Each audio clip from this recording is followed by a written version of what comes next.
Hey, I'm working on mixing a song that I recorded with an artist named Nick Beatty. It's called When You're Not Around. It's a kind of cool indie pop dance song. Let me play a little bit for you.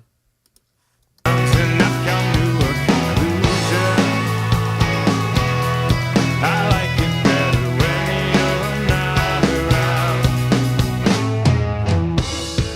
all had our fair share of heartbreak and despair.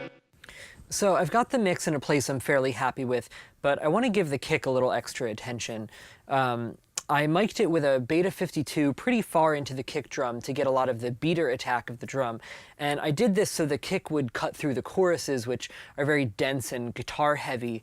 And it does this pretty well, but I'm noticing a few things in the kick. One is that it seems like it's lacking a little bit of low end or like heft or weight to it.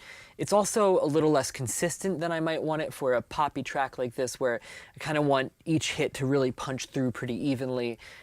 Lastly, it just sounds a little sterile. It's very accurate and pointed and defined, but it just doesn't have a lot of character.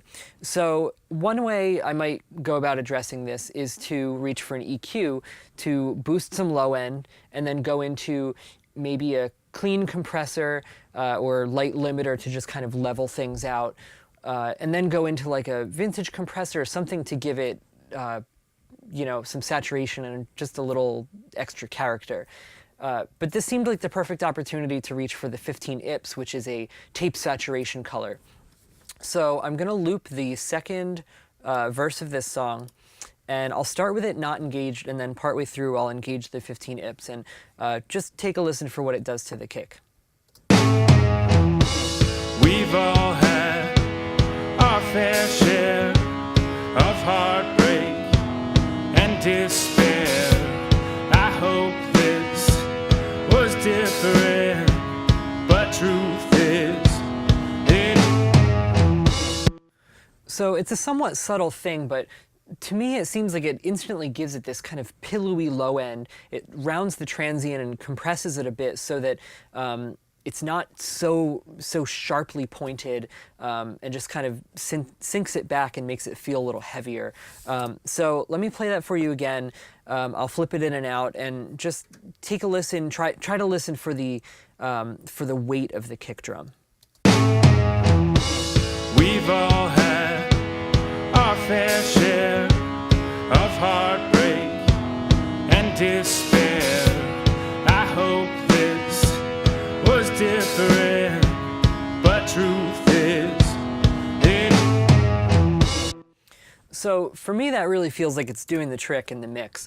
But like any analog device, if you push the 15 IPS, it really starts to break up and saturate in a pretty cool way. So I'm going to solo the kick so you can hear it a little more clearly, and let's kind of push it to some extremes.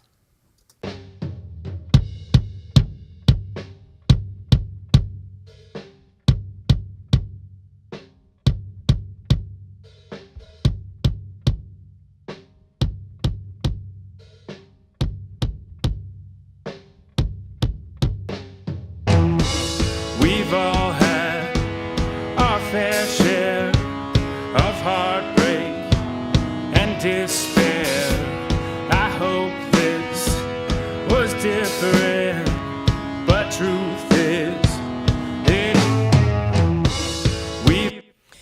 Whew, so the 15 IPS really can get pretty aggressive.